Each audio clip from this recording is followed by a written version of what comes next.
Hi, I'm Dr. Bhargav Rao from Pathofast Lab in Pune. Did you recently have a prolactin test done or blood test for prolactin hormone estimation, and now the report is with you and you're confused about how to read it? I'm showing you a sample of the report to my left. You can see that this is what a normal prolactin report format looks like. I've assumed that the test was done for a female, and so the sample patient is a female patient. This is the usual format. You will get the name of the lab on the top together with the patient details. Usually somewhere on the top right, especially at our lab, we mention the name of the test, which is prolactin. And below this, you have the actual values in the normal ranges mentioned in a single row. And below that, you usually have the doctor's signature along with some things which are called footnotes, which help us to interpret the report, which is something that you can see on the bottom right in this report.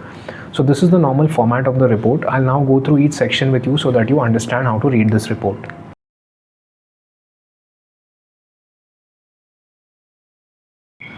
Here I've done a close-up on just two of the columns, which is the result column, which is in red, and you can see that here the result is 34 with a small little up arrow, and it's been underlined and put into red. This is your result, the value that we found in your sample.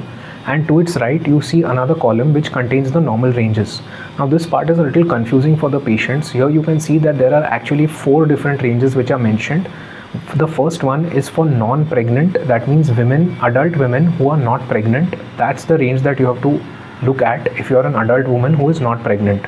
You can see that we mentioned the range as 4.79 to 23.3. It's only applicable if you are not pregnant.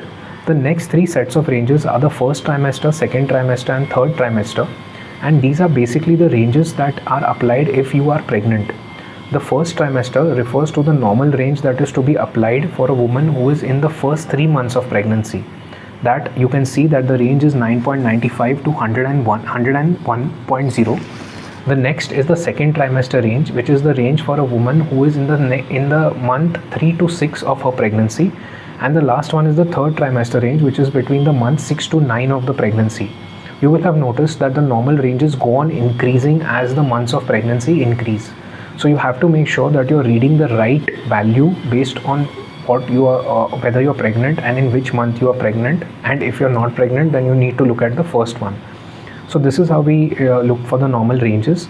Why is it that the normal ranges increase with the month of pregnancy? It is because prolactin is the hormone that is necessary for breastfeeding and for the creation or the generation of the milk in the breast.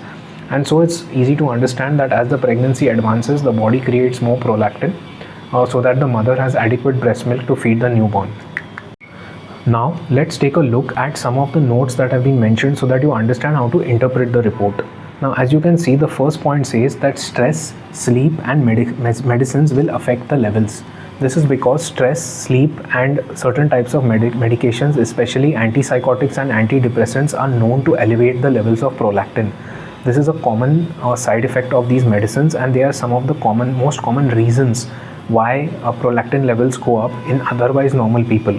Pregnancy and breastfeeding also raise the levels of prolactin. I already explained that to you in the earlier slide. Next, due to the stress of drawing the blood sample itself, your prolactin level could go up. This is highly underestimated. In fact, when the needle is inserted into your vein to draw your blood sample, this puts some stress on your body and you also feel a little afraid and it causes pain. This itself causes your body to release some prolactin, which can then show up in the blood results. Other lesser known, less but common causes of increased prolactin are a swelling in the brain, which takes place in the pituitary gland inside the brain. This causes the prolactin levels to rise because it is the gland that normally secretes the prolactin, and if that gland gets swollen up, then obviously the prolactin levels will rise. Also, any disease of your thyroid can somehow also cause your prolactin levels to rise. So whenever your prolactin levels go up, your doctor will immediately ask you to also get a thyroid assessment done, which is done by means of a blood test. Other than this, we also should remember that the medications, especially the antidepressants and the antipsychotics, are very common causes of elevated prolactin levels. You should make sure to tell the lab whether you're on any of these medicines because it will directly affect the prolactin results. And lastly, don't be afraid if your prolactin levels is mildly elevated. For example, even up to 50, we consider it to be only a mild elevation of prolactin. For example, in this patient, you can see the value is 34. It's a dummy patient, but imagine that your value is 34. We say normal is up to around 20, 23. your value is 34, don't be alarmed. Most of the times doctors will just ask you to get it retested on another occasion. If it is elevated even the second time, then they will probably go ahead and work it up. Thank you.